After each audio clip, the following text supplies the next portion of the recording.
Wolfson, and I'm a history fellow here. And my duty today is to introduce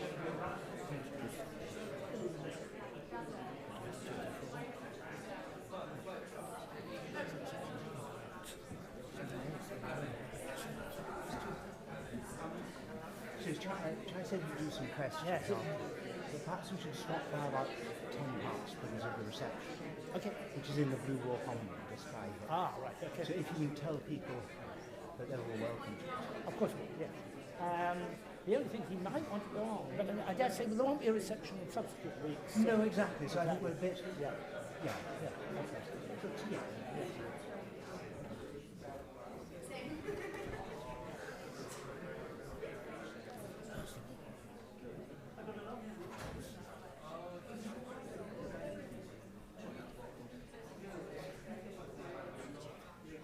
Well, I'm not delivering the lecture.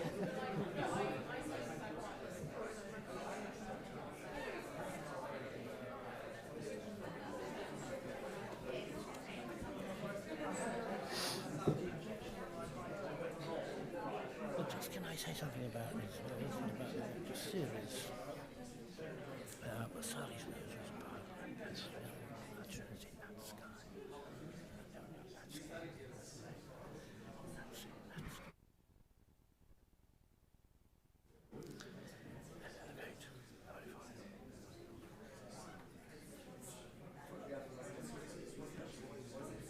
Shall we start? Can we start, please? I am Boyd Hilton. I'm a history fellow here. It's my job to introduce this year's Lee Knowles Lecturer. But can I first say something about Lee Knowles and about the lectures? Sir Lee Knowles was a proud Lancastrian, a Trinity Natsky, a fine undergraduate sports person, a local bigwig in the northwest, an MP for a while, very interested in the local territorial army, a philanthropist, and he wrote military history in his spare time, and it was no doubt because he was worried about the situation in the Balkans and more generally in international relations that he bestowed money on Trinity on the last day, very final day of 1912, for a series of lectures on military science. A lecture was very quickly got together and delivered in 1915, but after that, with the war raging, nothing could be done until 1922, and since then the lectures have been held more or less every second year. Since I haven't introduced these lectures for a decade or so, I thought I would, last night, bone up on recent lectures and what they talked about in the hope of finding some sort of themes to share with you. What I found was actually a shock. I discovered, well, I'll tell you what I discovered, but let me say, maybe I discovered it before and forgotten about it, because that happens quite a lot. Maybe other people have discovered it and told me about it, in which case I've forgotten. Maybe it's well known, but it won't be well known to everybody here, so I will share with you what I found. And what I found was that if you look at the first 32 lectures, which came before what I'm going to call a pivot, 32 lectures. I'm not going to tell you when the pivot was until later, I'm holding it back for effect. But anyway, those lectures were given by 5 generals, 4 major generals, 2 brigadiers, 4 colonels, 1 lieutenant colonel, 2 captains, 1 admiral of the fleet, 2 admirals, 1 air marshal, 1 air chief marshal, the uncategorizable Fitzroy Maclean, John Buchan, the novelist, and 6 academics, 4 of them historians, 2 of them scientists. That was before the pivot. Now, if you look after the pivot, the last 42 lectures, 4 field marshals, 1 general, 1 lieutenant general, 1 captain, 2 diplomats, and 33 academics, mainly historians, but the odd anthropologists and scientists. So in other words, we have shifted from a cohort of lecturers who were fighters, in a sense. Probably many of them would have fought with their bare arms, or bare hands, should I say. But at any rate, they were active fighters, whereas the new cohort, I imagine, was full of people who couldn't fight for toffee. Now, I also note that of the merely 7 military men on the second list, 4 were field marshals. now, I know nothing about the army, but I imagine that by the time you get to be field marshal, it's a fairly performative function, and you're probably not told what's really going on. I can be corrected later, if necessary. And certainly the one lecture I went to by a field marshal was a performance, very elegant, but it was really a recruiting talk. But I think it's interesting that the first series don't have any field marshals. They wanted to hear what colonels, what generals and colonels and brigadiers had to say, presumably thinking that they were in the sort of engine room of what was going on, rather than these people from on high, the field marshals and so forth. Okay, so I'll now give you the date of the pivot, and I think many of you will immediately see where I'm going. The last two pre-pivotal lectures were by General Sir Brian Horrocks in 1954, who worried that military planners in his own day were planning to fight the Second World War instead of the Third World War. And 2 years later, Patrick Blackett, the physicist, spoke about the atomic warfare of the previous 10 years. He's not exactly a military man, but very much from within the military establishment, advising governments on the bomb and other strategic matters. The first of the post-pivotal lectures, I can't call him a remote and ineffectual don because, in fact, he was a private scholar, and a very good scholar. It was John Ehrman, who spoke on the cabinet and warfare between 1890 and 1940. Well, you will have twigged the point I'm trying to make is that 1956 was, of course, the year of the Suez misadventure, which exposed the realities of British power or lack of power in the New World Order, and equally the hollowness of the special relationship with the United States. I was about 12 at the time, and I knew nothing about world politics, but I could tell when the grown-ups were anxious and worried and glum and so forth. Incidentally, in 1957, that was when the government announced that in 1960, national service, the scheme of forcing all male youths into 2 years proto-military service after school or after university would cease, and that was a great relief, I can tell you. And it explains why I know nothing about the army. Now, I cannot believe that Trinity Fellows in 1956 and beyond actually made a conscious decision that they would reorient the Lee Knowles Lectures in the light of current realities. There could well have been a subconscious sort of embarrassment about inviting military people to talk about Air Force or whatever, current Air Force. And that might have been intended as a short-term change, which then just got stuck, and we've gone on, so that what were lectures on military science have very largely become lectures on military history. And you may think it's a welcome dose of realism, not to go on about the empire and the glories of the Second World War. You may think it is an abdication of civic responsibility, not to lecture on matters of defense and how to pay for it and so on. Well, I'm going to leave it there.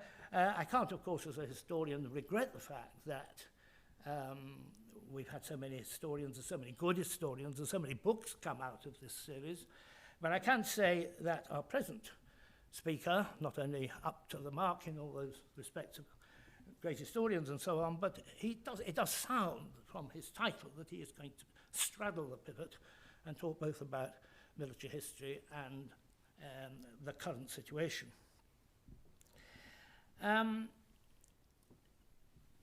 So let me talk about Chai a bit. I know he's very embarrassable, so I will keep it fairly brief. Dominic Lieven, as he's known, Chai to his friends. There is a secret name which his really close friends know, but I'm afraid I don't know it.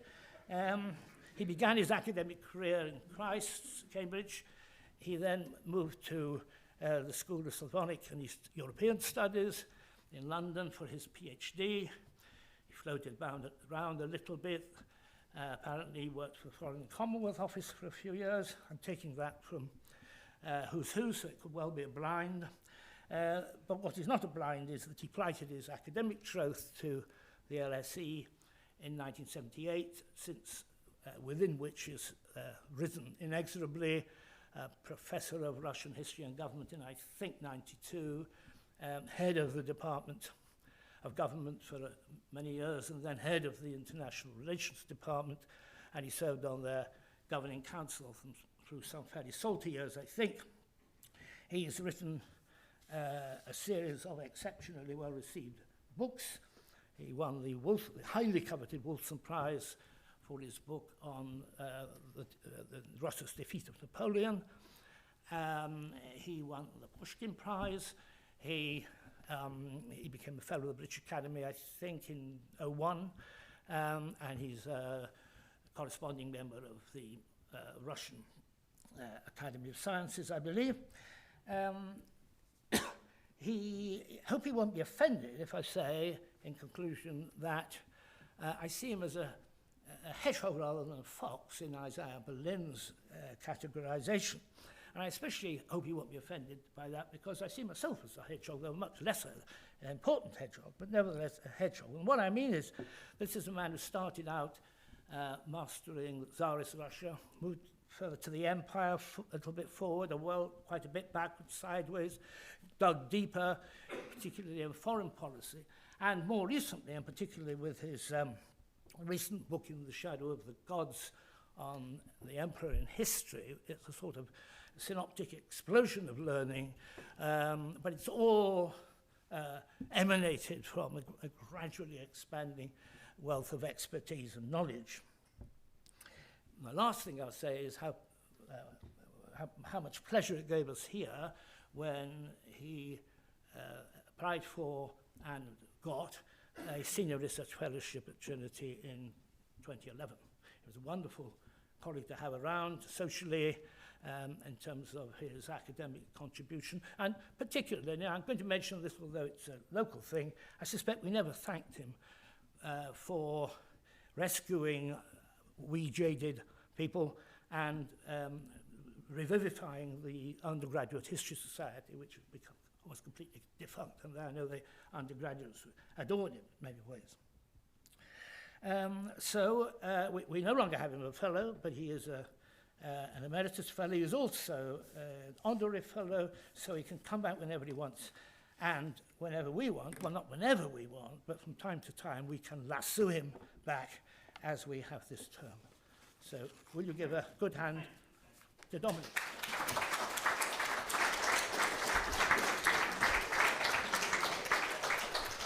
Well, thank you, Boyd, and it's nice to be back. I think perhaps a flying hedgehog. Look, one thing before I say anything else, I'm having injections in my eyes at the moment, and I'm perfectly capable of looking at myself in the mirror and not knowing who I am. So if I look straight through you, please don't be insulted. Boyd, are these your specs? Yeah, there you go. Because I was going to put them on, at which point I'd have thought my eyes had gone weirder than ever. Yes, sadly, I'm not a field marshal. I've always fancied myself as a field marshal, and if I have a minute, I might get back to that right at the end. But no, tragically not.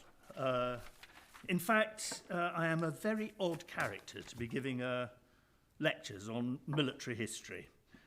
We were all, in my day, compulsory in our school cadet corps. I was the despair of the sergeant major. I was the smallest boy in the school, apart from anything else. My trousers came up to my nose, my beret came down to my chin. Even if that hadn't been the case, I couldn't have seen anything, because I was very short-sighted even then and much too vain to wear spectacles in public. I was the person to stand next to at the firing range, because if you were lucky, you'd score more hits than you had bullets, because it would be me, armed with a NATO self-loading rifle which could kill people a mile away. Couldn't even see the wall against which the targets were placed. First time I ever went to a battlefield, Waterloo, aged about 21, taken by an absolutely sweet, lovely cousin of my great buddy in Brussels. And as you may have noticed, I don't find silence very easy. So we established ourselves on top of the Lion's Mound at Waterloo, and for half an hour I didn't draw breath. If you've got a very pretty young woman next to you, it's an extra encouragement. And after half an hour, even I finally had to shut up. And dear, sweet Mary Spark said to me, "That was wonderful, wonderful. But just in case you come back with someone else, I just did want to point out to you that you've got your back to the battlefield and you're looking out to sea." You know, Anyway, here I am. The one thing to be said, I mean, the only book which I wrote on military history is Russia Against Napoleon. The one thing to be said for being a complete idiot when it comes to anything basically military is that to understand anything, I had to spell it out to myself in 2-syllable words. So maybe that helped to, make what I was saying more comprehensible. What I am going to talk about today is the Napoleonic Wars. It's the most purely historical of the 5 lectures. The rest, as Boyd said, will have contemporary implications for the most part. But what I am going to try and do is put the Napoleonic Wars partly into the context of the history of warfare, and therefore also into the context of this little lecture series I'm giving. All right, that is my brief introduction. By the way, if we don't have time for questions after this, don't worry. I'm here all next week and all the week after. There's a reception afterwards. You can pin me down. I'm basically very benevolent, and because I can't read at the moment, I've got plenty of time. So just come and catch me, and we can chatter. The great thing is to shut me up, and get your question in. All right.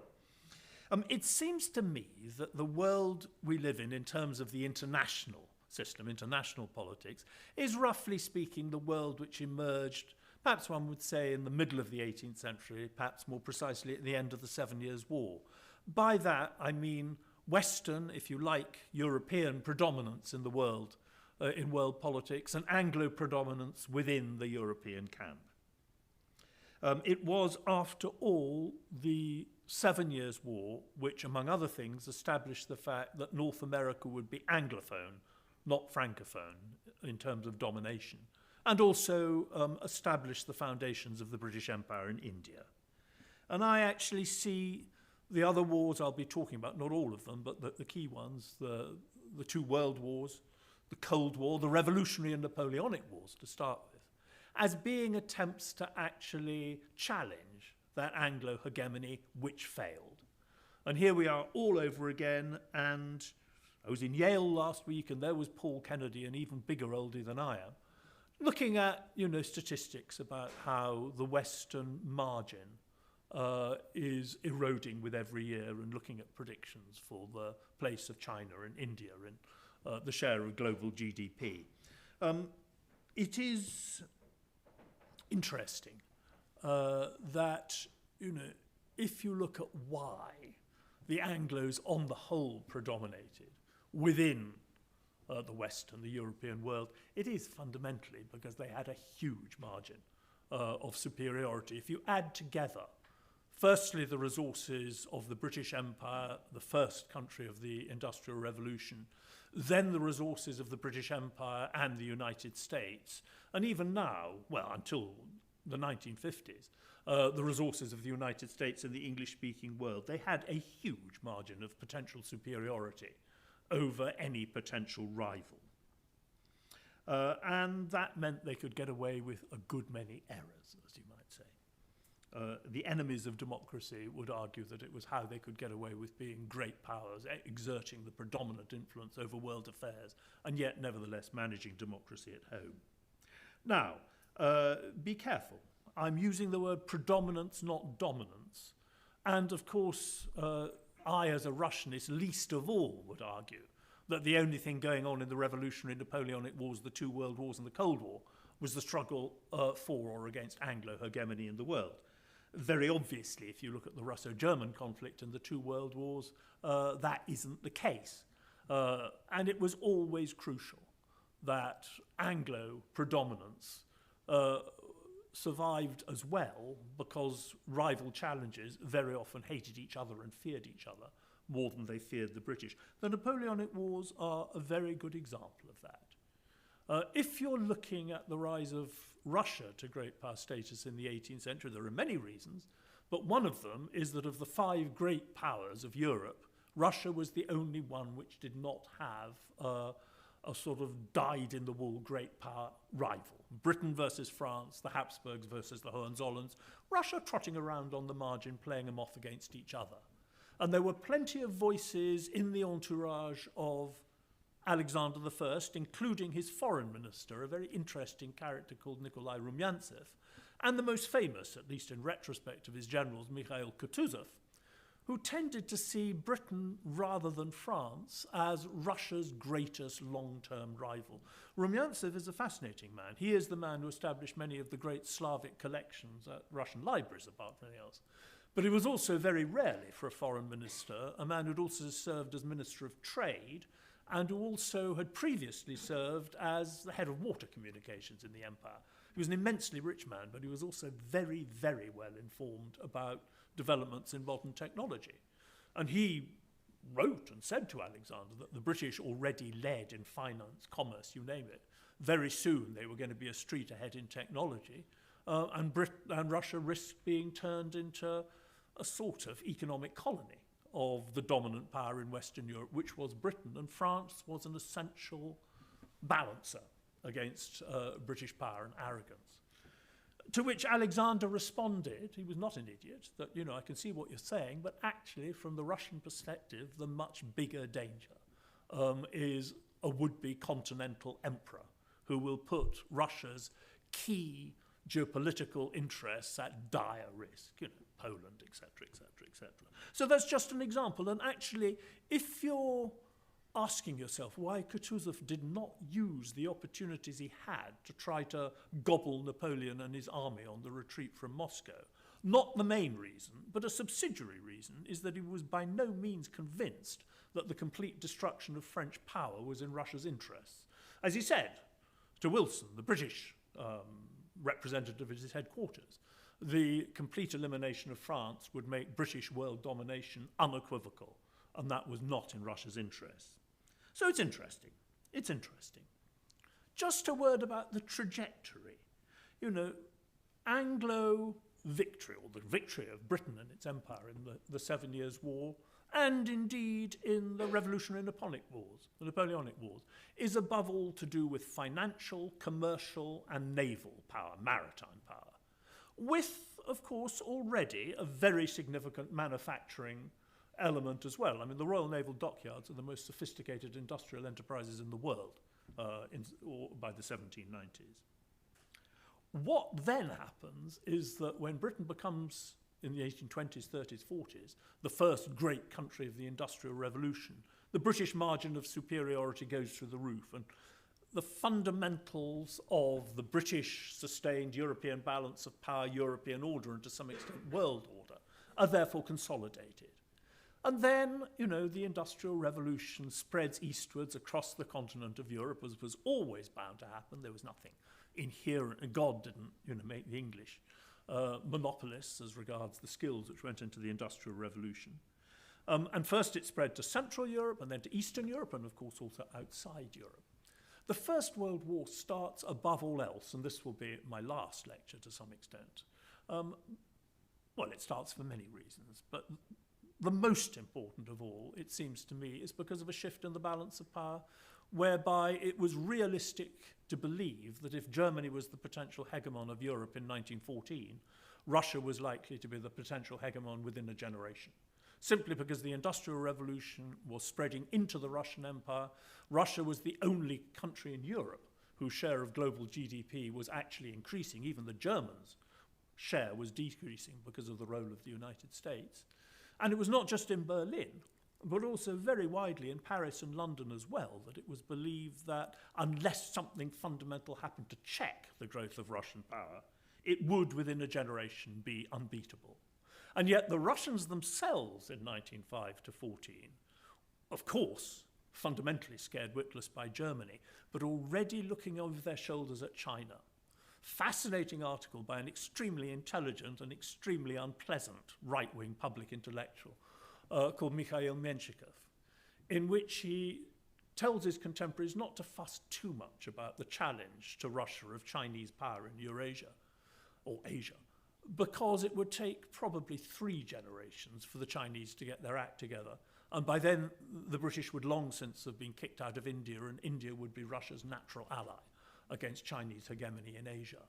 Eyebrows go up in the British embassy, as you might imagine. So already some of the geopolitical realities and forebodings which we are facing were being predicted 100 years ago. And as I say, it does to a great extent come back to the fact that, you know, the Industrial Revolution, as you might say, moved out of its little base called England. Good. So that tells you immediately where I place the Napoleonic Wars in the sort of trajectory of warfare since 1763. I'm an old-fashioned kind of character, and for me, modernity means more than anything else, the Industrial Revolution, and that is certainly true as regards warfare. You know, if you look at Industrial Revolution and post-Industrial Revolution warfare, one of its driving elements is the constant shift in technology, the constant emergence of new weapons systems, new communication systems, new command and control systems. You know, at the moment, with the war in Ukraine, we've got people getting very excited, and quite rightly so, about drones, about, you know, all these strange technologies for controlling drones, and yet we have also got something which often looks like First World War trench warfare. So there's continuity and change, but there is this constant stress on the way in which changing technology is vital to victory in war.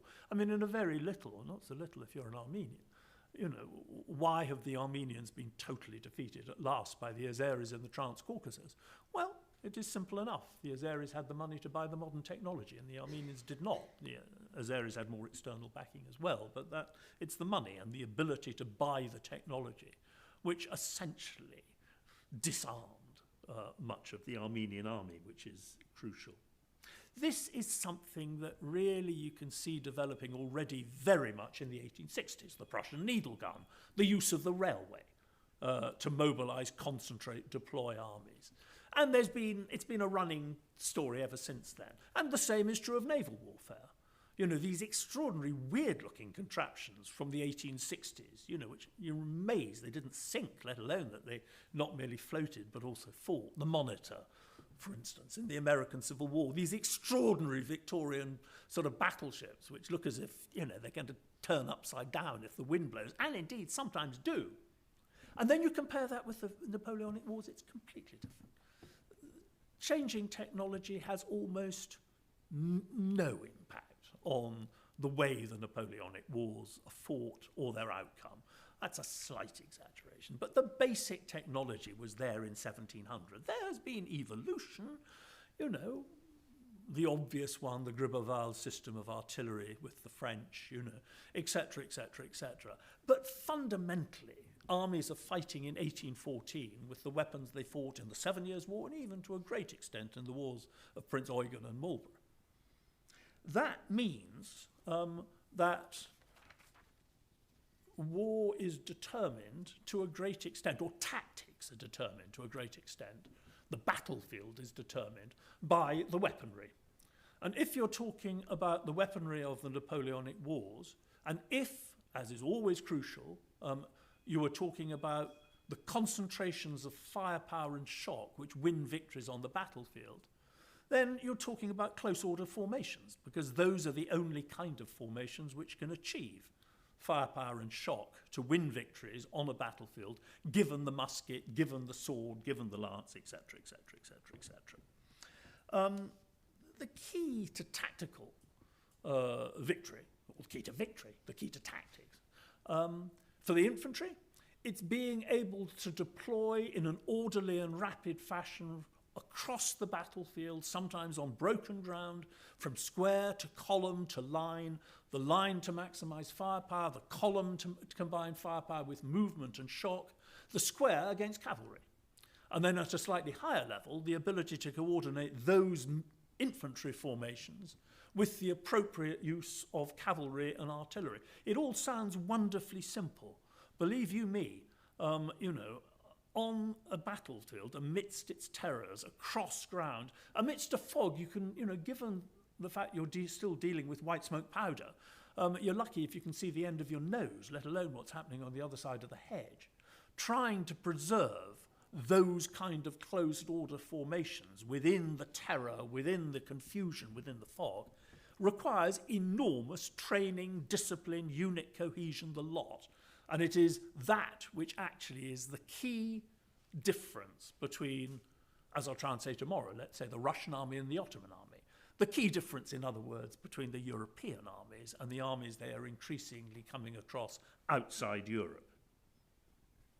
All right, you might say, but you've forgotten something called light infantry. And to some extent you have. Light infantry, the skirmisher, the sniper, does play a significant role in the Revolutionary and Napoleonic Wars, but you've got to be a bit careful.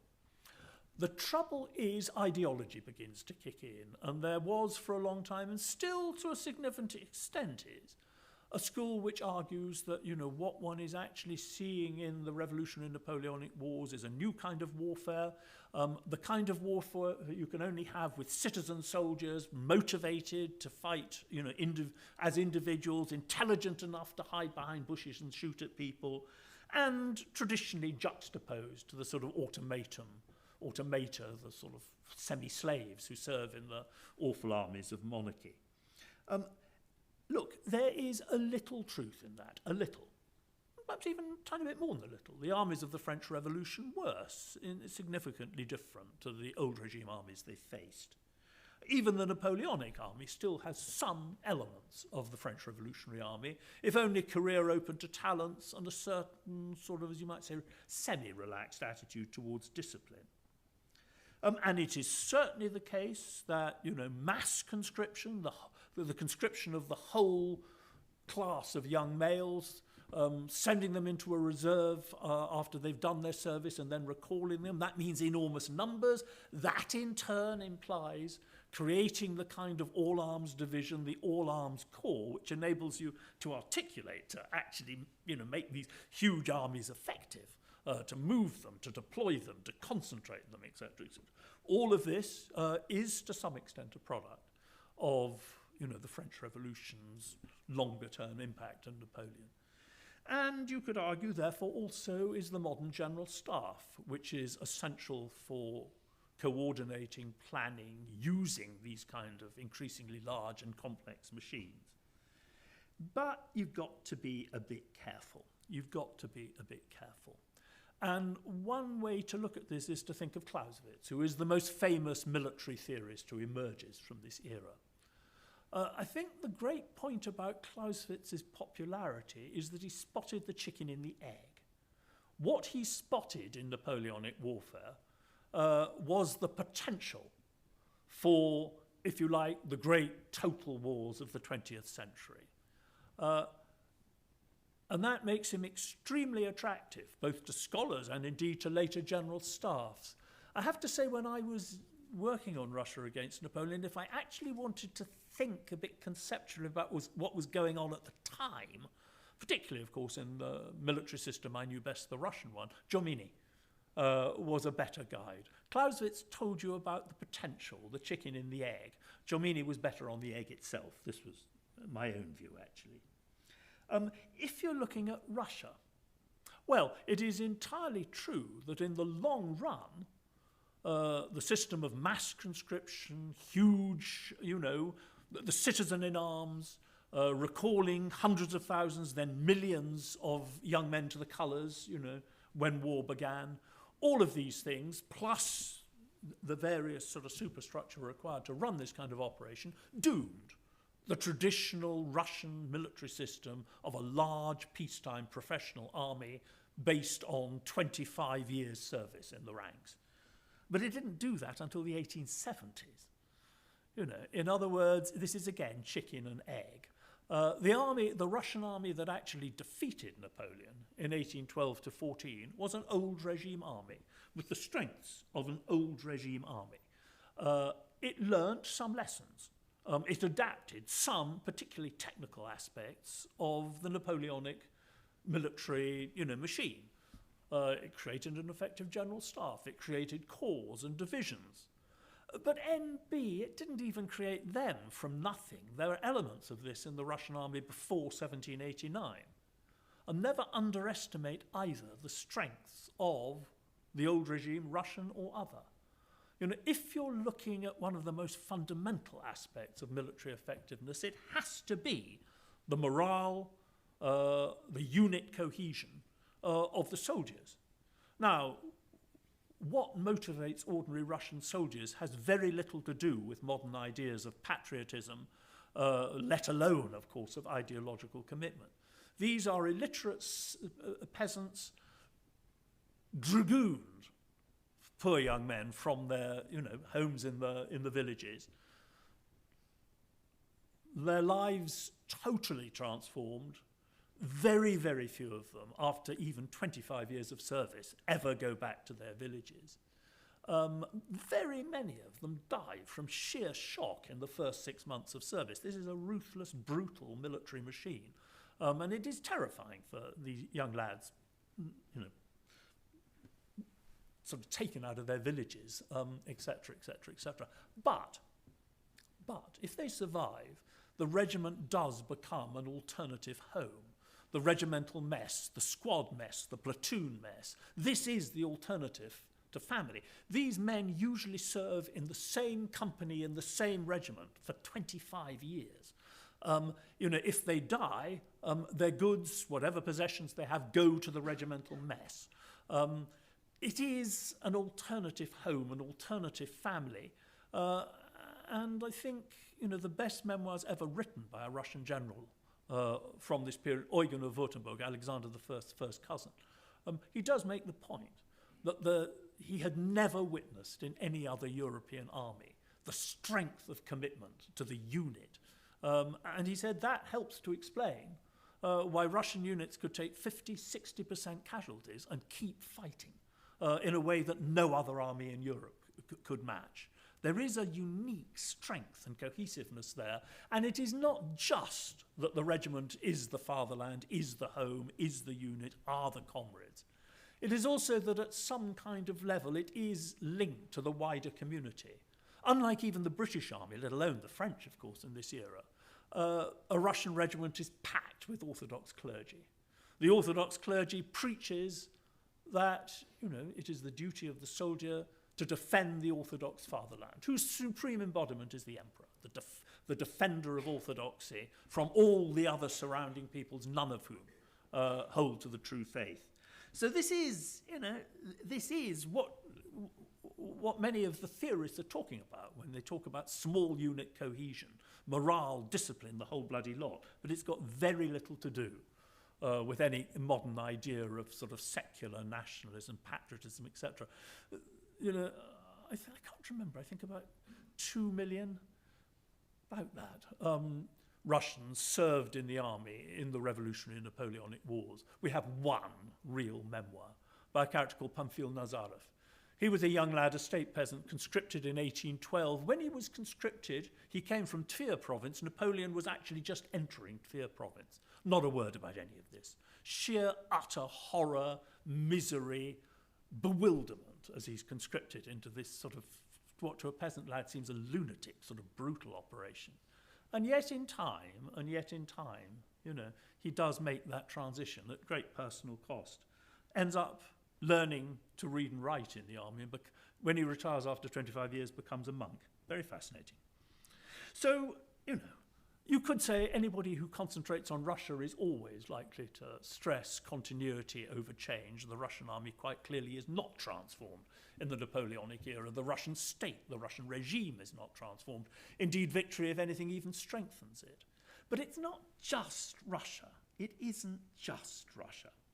I mean, if you're looking even at Prussia, which is, of all the European states, dynastic monarchies which fight against Napoleon, of all the great powers, the one which is most changed, which is usually taken as having adopted much more of modern ideas about conscription, nation in arms, general staff, you name it, certainly than the Austrians, the British or the Russians. Well, look, firstly, most of the Prussian conscripts who go into battle in 1813 are not motivated by any modern sense of patriotism. There's sometimes tremendous enthusiasm for going off and fighting the French. In East Prussia, the recruitment areas are sort of, flooded. That's because they can't stand the French, because the French army has been garrisoned in East Prussia for 6 months before the 1812 campaign, all during the 18th. And you don't need to be a very sophisticated modern nationalist to dislike people who steal your cow and rape your wife. Some things are fundamental. There was massive evasion of conscription in Prussia. And in any event, Prussia is very much the junior partner. Plus, you know, it's all very well talking about a fundamentally new level of warfare, modern warfare, total warfare. We hear all these kind of things. But if you look at the Prussian performance in the 7 Years' War, what was it? I think 10%, I think 10% of Prussian males served in the armed forces, and something like 4% of them died. I mean, this was a staggering commitment, as big, given the size of the population, as anything they did against Napoleon. The idea that the 18th century is a lovely, world of limited warfare is, as you might say, only partially true. And you could certainly also argue that the 7 Years' War is more decisive. Prussia ought to have disappeared. It didn't.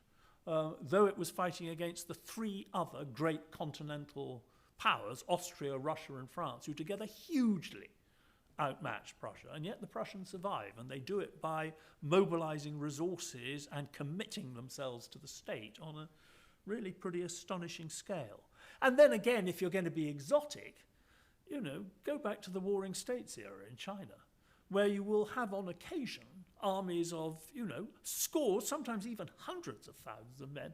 On 1 or 2 occasions, the victorious army simply exterminates all the opposing army after it's surrendered. You're dealing there with a level of total warfare beyond even the imagination of Napoleon, and one which, of course, ends up, very interestingly, with the creation of the unified imperial tradition in China, rooted in part in memory of just how appalling warfare in the Warring States era has been. All right, I could rabbit on about this forever, but I won't. If, in other words, it isn't modernity, it isn't that the enemy takes on the lessons of the French Revolution, it isn't the nation in arms that defeats Napoleon, what is it?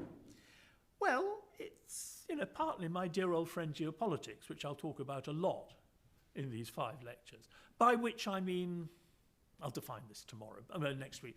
Political influence of geography, the influence of geography on politics and policy, the nature of the geopolitics of the European and international system, if you like.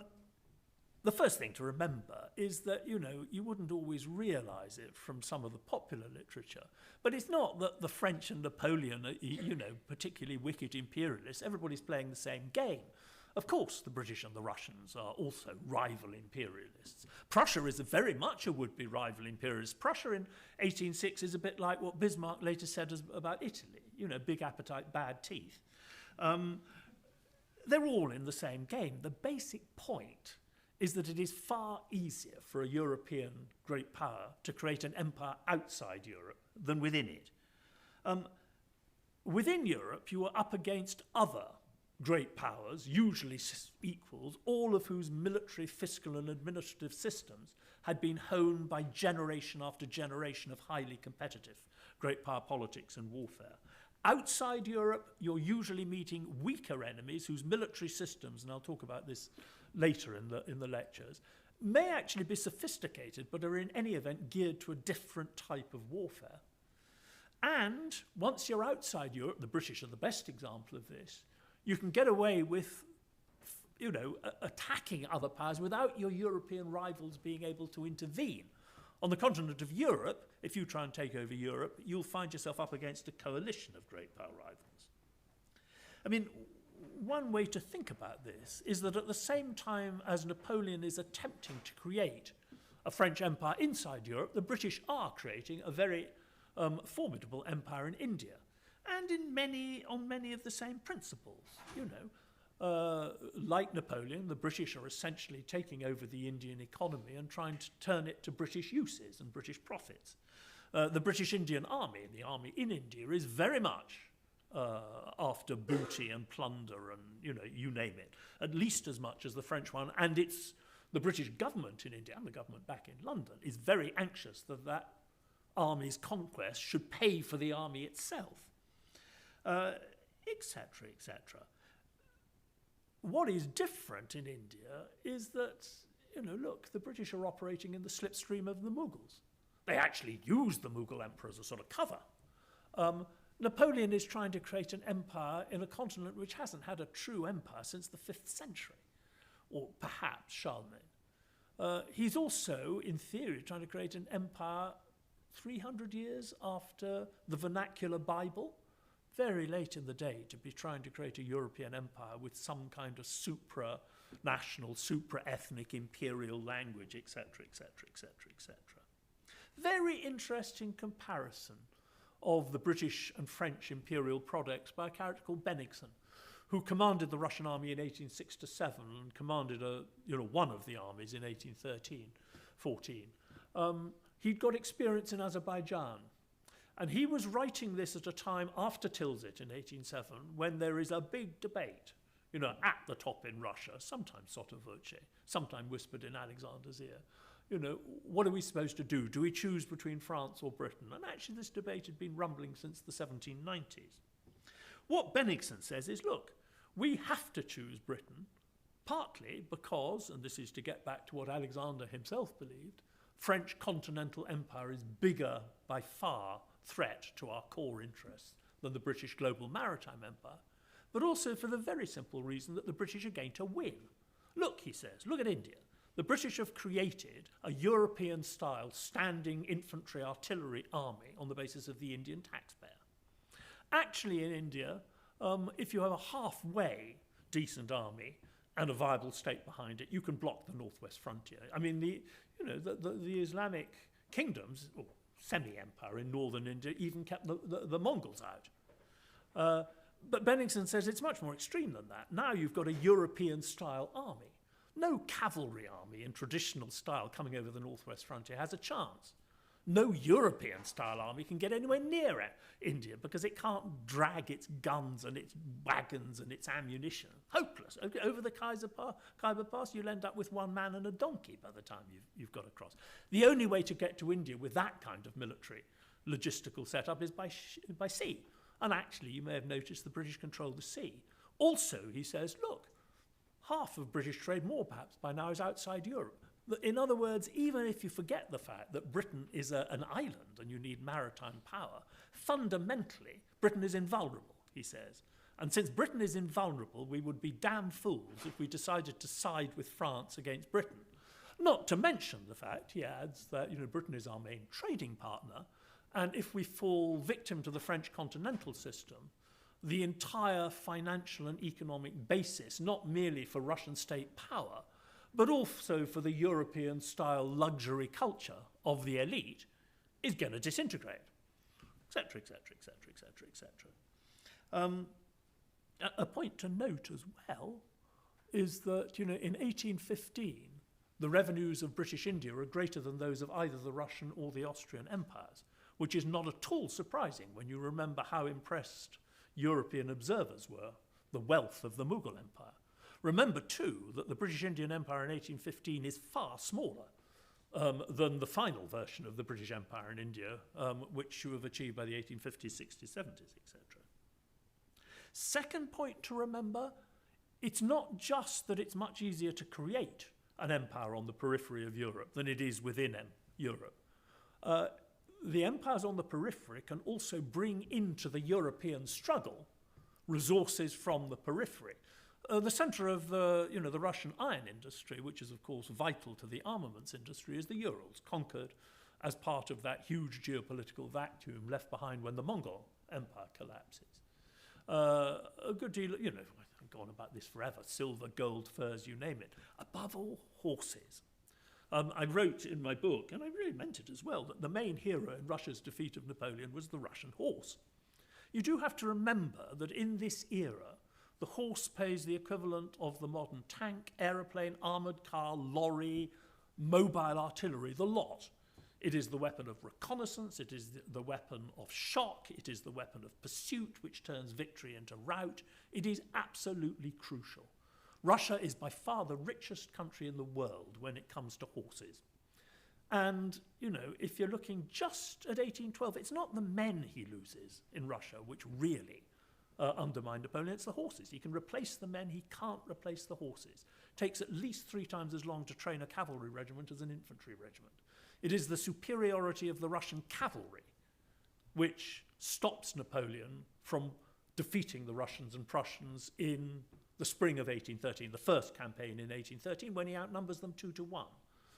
The war comes to an end rather symbolically because Cossacks capture Napoleon's correspondence with the governor of Paris in March 1814 and tell Alexander that Paris is open.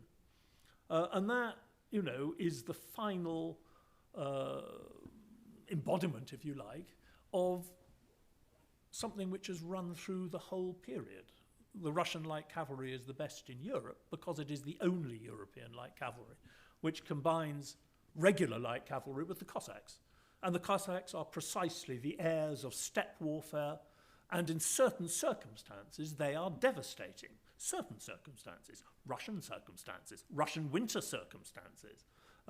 So rather interestingly, one reason why Russia defeats Napoleon is that it brings to the European battlefield some of the key elements of traditional steppe warfare, the Cossack being very important, but the horse being all important. Well, as you may have noticed, the horse is not a very significant element of modern industrial technology.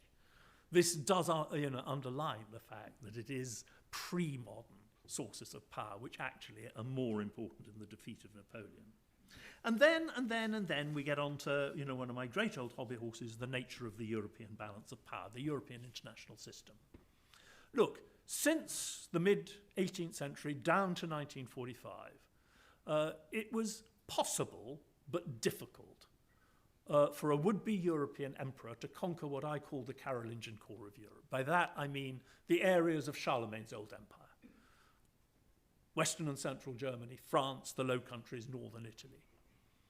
Napoleon did that to some extent, you know. Hitler certainly did. And one of the tragedies of Europe is that, you know, when you've conquered that Carolingian core, you think that victory is within your grasp, and it almost might be, and then it's just too much to get.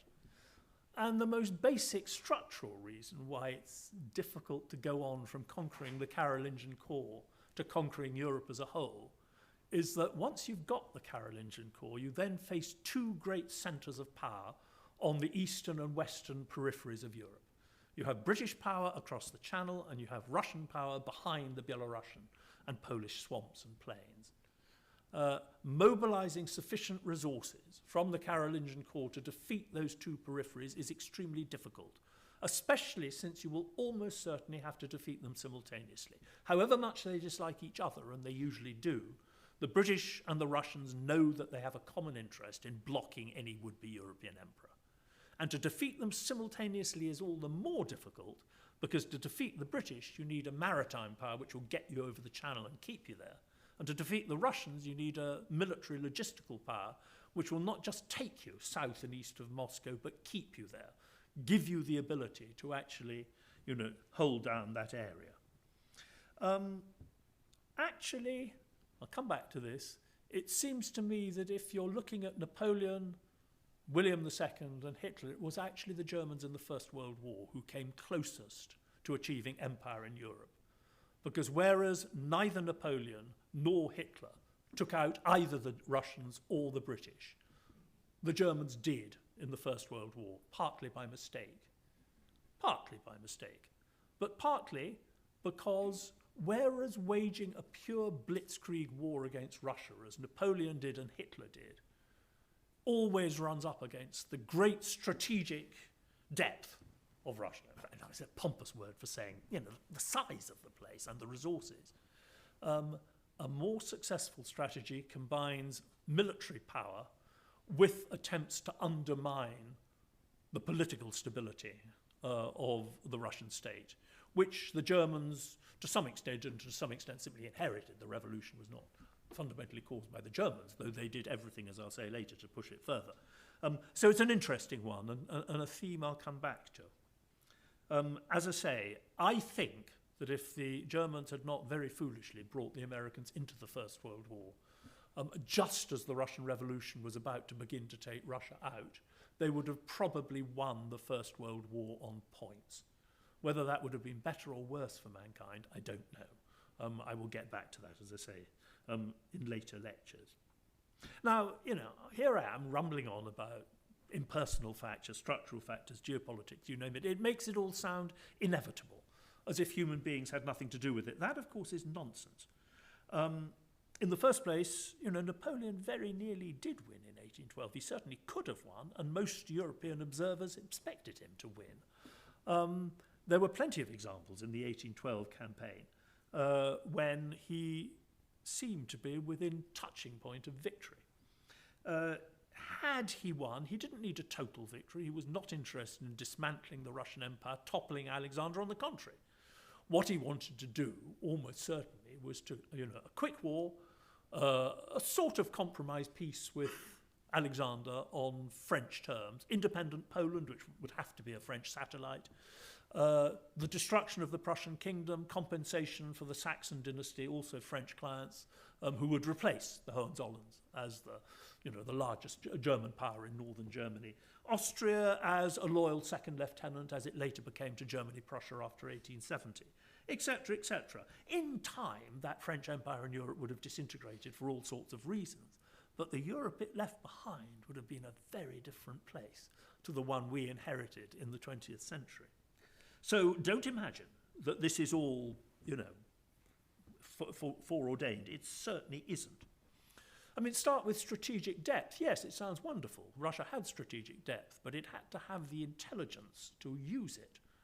One of the things which fascinated me when I was working on this book, the Russian one, was the astonishing success of the Russian espionage effort against France before 1812. The Russians knew everything, literally everything. They had spies in the war ministry. They had, apart from anything else, French generals who hated Napoleon were queuing up to give advice, to Chernyshev and Nesselrode, the two heads of the Russian espionage operation in Paris. Both young men in their 20s, by the way. Russia wins too because it actually promotes some very able young men at an early age. The Russian plan to defeat Napoleon is craftily and intelligently sculpted. They know what kind of war Napoleon wants to wage. He wants to wage a quick war, as he always does. He doesn't want to get involved in a people's war. He doesn't want to get dragged into the Russian interior. So they determine to impose on him the kind of war they will win and he will lose. And they do it. And from the very first moment, Alexander is determined that the war in Russia will simply be the first phase.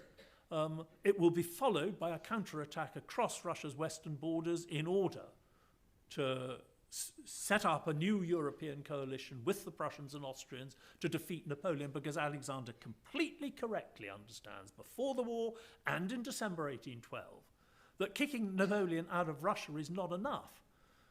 Napoleon directly or indirectly controls an empire of about 65 million people. Alexander rules over 40 million, and they're on the whole poorer, and the economy is less developed. Sure, you kick Napoleon out, but if you leave him in charge of Germany with Austria as satellite and the whole of Italy underneath him, he's going to come back in a year's time with resources you cannot actually, in the long run, defend yourself against. So, there is intelligent direction here at the top level. Intelligent grand strategy based on an understanding of Russia's strengths and Napoleon's weaknesses and a determination to play to both. Then at the medium level, look, it is not actually very easy for the army of a great power to expose its core territories, where apart from anything else, you have many of the richest estates of the aristocracy and gentry, to devastation from an invading army. That is not what great power armies are supposed to do. The Russian army had won every war, and it had won every war on the offensive in the 18th century.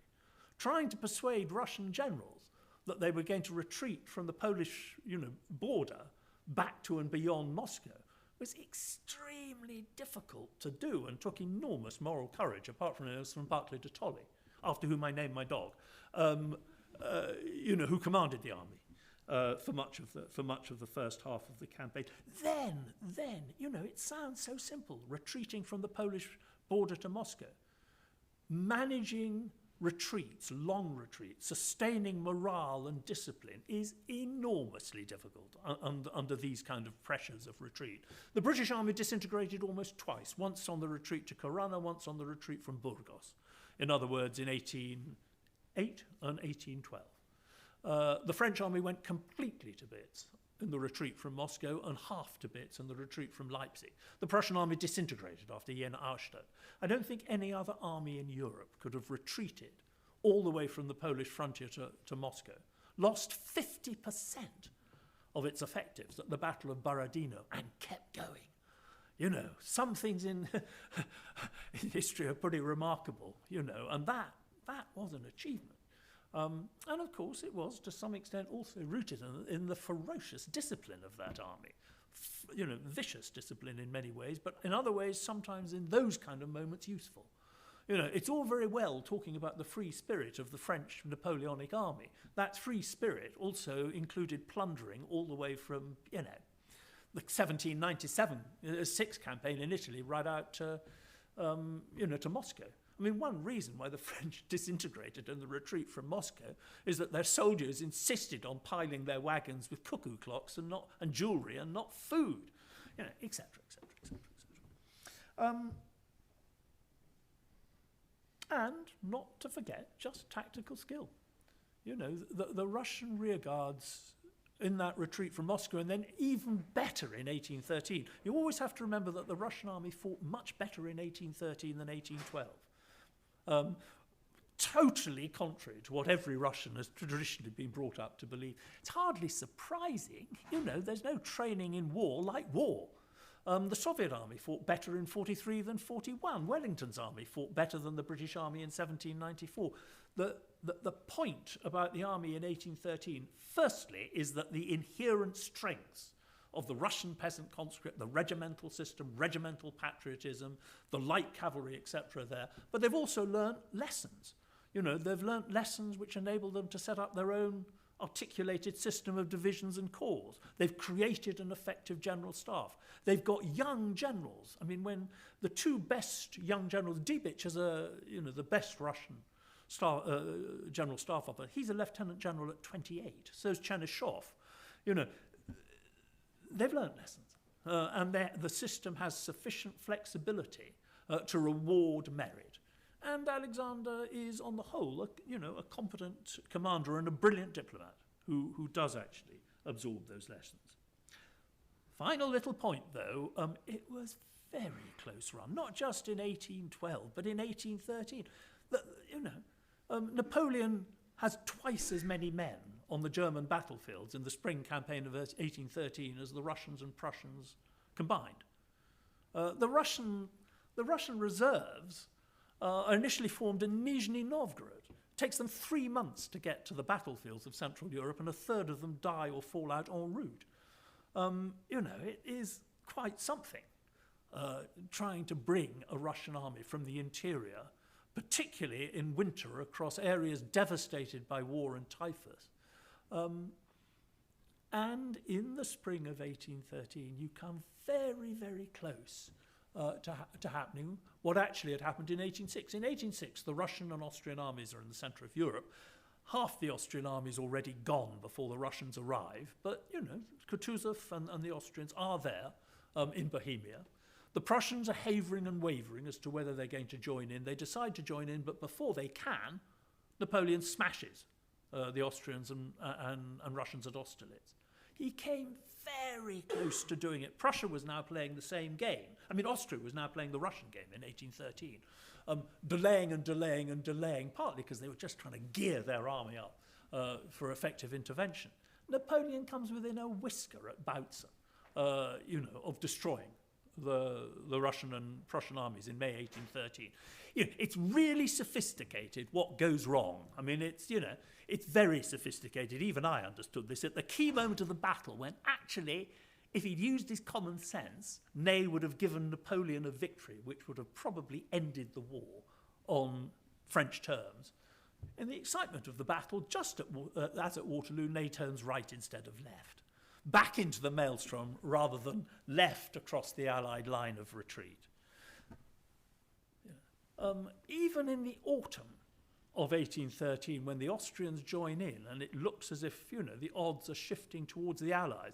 Remember, it's only 5 Allied to 4 French troops, and there is a hell of a difference between one united army commanded by Napoleon and an Allied coalition of 3 equal great powers. Again, You know, in the autumn of 1813 at the Battle of Culm, Napoleon should have won. Napoleon should have won. He had the game in his hands. And he, for the kind of reasons that things do go wrong in war, he made the wrong decisions. And an army which could have pursued the Russians and Austrians into Bohemia and destroyed them, instead allowed only part of that army to pursue the Russians and Austrians and to get cut off and annihilated. You know, so in other words, one's back to one of the, you know, I mean, why am I rabbiting on about this? Simply to make the point that, you know, one can have these vast geopolitical, structural issues, one can have, you know, but the details really matter. War is supremely the element of chance, you know, an opportunity which existed at 2 to win a battle, and actually the Napoleonic battlefield could be decisive, is gone by 5 o'clock. You know, there is a tremendous amount of contingency and miscalculation and just, you know, human silliness. And before one gets, you know, too snotty on the subject of human silliness, you know, if I sat on a Napoleonic battlefield, I would firstly die of shock and a heart attack the first moment fired a gun. I mean, just to try and understand, I mean, what these people went through. You know, holding close order formations while enemy cannon 100 yards away are firing canister and grape into your ranks, so that your comrades, who you've known for 15 years, suddenly you find their entrails scattered across your face, you know, and the squares go in at Borodino, and they go in, and they get smaller and smaller, and the bodies pile up. But the regiments hold. The regiments hold, you know, and sometimes, you know, almost more than anything else, when I was reading about this, it was sheer wonder that human beings could simply act like this and, you know, keep going. All right, so that's it. I'm just the final few words. Why on earth did I write this book? Why on earth did I get involved? You know, I'm not a military historian. I'm not a historian of the Napoleonic era. Well, as often is the case with historians and maybe academics in general, there's a true answer and then there's an academically respectable answer. The true answer, I've been obsessed with this ever since about the age of 15, you know. In fact, you know, almost like the Prince Regent George IV, you know, I sort of thought I'd actually sort of defeated Napoleon myself on my sort of mad occasion. My poor Japanese wife, who is not a historian and did not at all know what kind of person she was marrying, she, I still remember, the thing is, I'm always been terrible insomniac, and the way I kept myself cheerful at night, apart from going off and getting a glass of brandy, was to tell myself stories about defeating Napoleon. And in Japan, I couldn't sleep one night, so I went off and got myself a glass of brandy and was convinced I'd seen a mouse running across our kitchen floor, Tokyo. When my wife woke up in the morning, I said, look, I've seen a mouse on the kitchen floor. Rubbish, she said. Japan, first world country, Anglo-American propaganda, no mouse. Well, you know, cross-cultural marriages, you know, you've got to be a bit careful. So I said, of course, you know. And she said, you probably drank too much brandy anyway. So I said, yes, you can't be. And then about an hour later, I'm sitting sort of slightly shattered in our little drawing room. And out of the kitchen comes shouting my wife, I've seen a mouse, I've seen a mouse. And I said, well, I told you you'd seen a mouse, but you didn't believe me. And she said, how can I ever believe you in the morning? Every time I wake up in the morning, you tell me you've captured Napoleon on the retreat from Moscow. You know. So this was my kind of apotheosis, you know.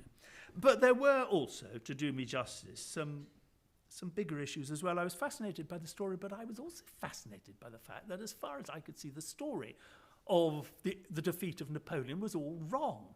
Above all, somehow the Russians had got left out in 1813-14 when they were actually the core of the coalition that defeated Napoleon. What was going wrong? Now, it's not particularly surprising that they were left out, or rather sidelined, in the German historiography. You know, 1813 belonged to Prusso-German nationalist historiography. Not surprising, perhaps, left out in 1814, it's all the Bonapartists, you know, sort of got a bit depressed in 1213 about Napoleon's failings, now suddenly seeing their genius re-emerging in 1814. So, you know, the Napoleonic Wars are the seedbed for an awful lot of modern nationalist myths, not least because they emerged just before or just during the era when modern European nationalism takes off.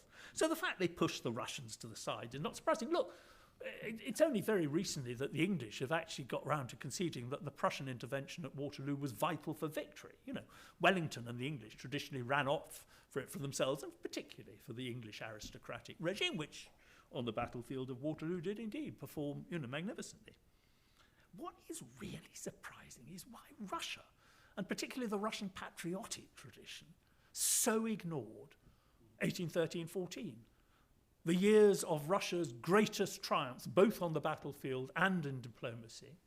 The year in which, as I said, the Russian army certainly performed far better, whether in terms of staff work, coordination on the battlefield, light infantry tactics, the whole gamut. So why do they forget?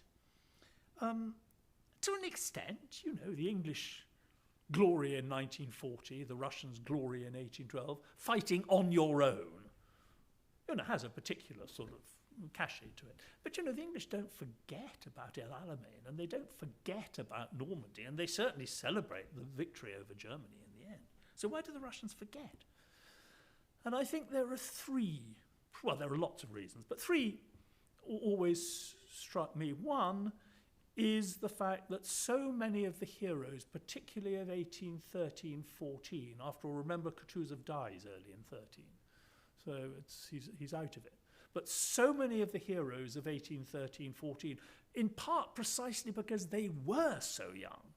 You know, the best generals are often 29, 30, 31. Well, of course, they live on forever and are the pillars of Nicholas I's regime, in many cases playing a personal role in the suppression of the Decembrist Rising, for instance. So you get the polarization of, you know, Russian society from deep in the 19th century. And whereas 1812, you know, Denis Davidov, the whole lot, Kutuzov, national heroes, Bagration also safely dead.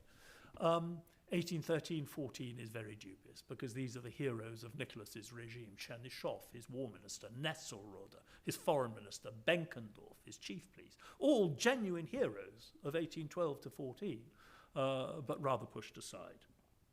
More important is that old villain Lev Tolstoy. You know, Tolstoy finishes his novel in December 1812 with the Russian army in Vilna. Well, it's rather a long way from Vilna to Paris, particularly if you've got to walk and you've got Napoleon with 500,000 men, you know, between. Tolstoy also has this, I mean, you know, has this sort of zany idea about causation, which you can understand in the sense that he's fighting against great men theory, quite understandably.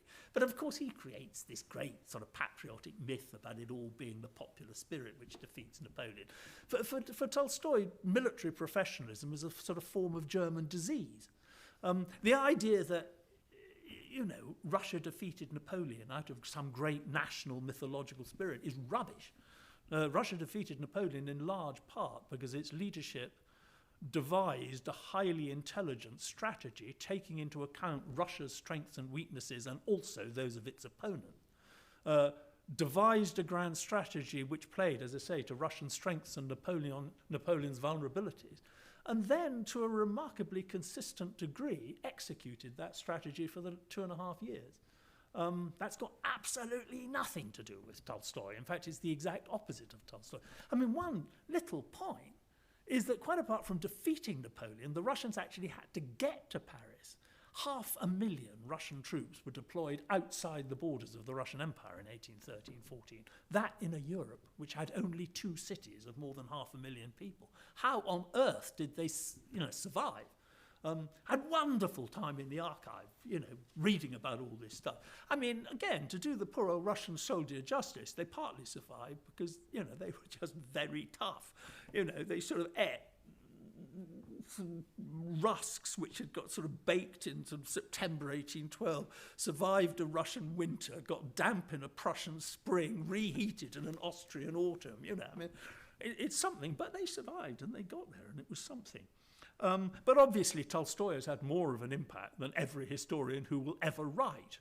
And yet, does that even then explain why it is that for every one work written in Russian on 1813-14, there are 500 on 1812? It must be something deeper, and I think it is. And this is, I promise, my last point. It seems to me that what one is touching on here is something which runs through much of certainly my time as a historian and through these 5 lectures. And it boils down to this. What is it that survives in the memory of the former dominant people, metropolitan people of an empire? What is it of the history of that empire which survives? What is it that they take to be their own national history? And what is it that they exclude as being something to do with the empire and not with them? I think the key in the Russian case is that whereas 1812 fought on Russian soil is seen as a Russian ethno-national patriotic exploit, the victories over Napoleon in 1813-14 are seen as a dynastic, the victory of Alexander and the Romanovs, and the victory of the empire. Do remember what a huge percentage of the generals were, not ethnic Russians. And that is actually very fascinating, and it is a very small, not so small, example of how the way in which a metropolitan people, former metropolitan people, and its historiographical memory and its historical memory, sees the past as national, imperial, etc., doesn't just distort their understanding of the past, but can have some pretty dramatic implications for their behaviour in the present. And without, jumping too far, one obvious point would be Ukraine and Russia. For much of the Russian older generation, and for many of Russians certainly outside the capitals, the great cities, it's not at all, I think, the case even now, that they think of Ukrainians as an entirely separate people, or don't feel that in some sense this is some branch of, Russia, in inverted commas. After all, the traditional ideology of the monarchy, which is now what Putin is spouting, never thought of Ukraine as the empire. They thought of it as part of the regathering of the Russian lands. So, it's not just crazy historians who are writing about Russia against Napoleon who spout on about these things. It does actually have some contemporary relevance. And I promise I've stopped. I really have stopped. Yes. Thank you, Boyd. Yes.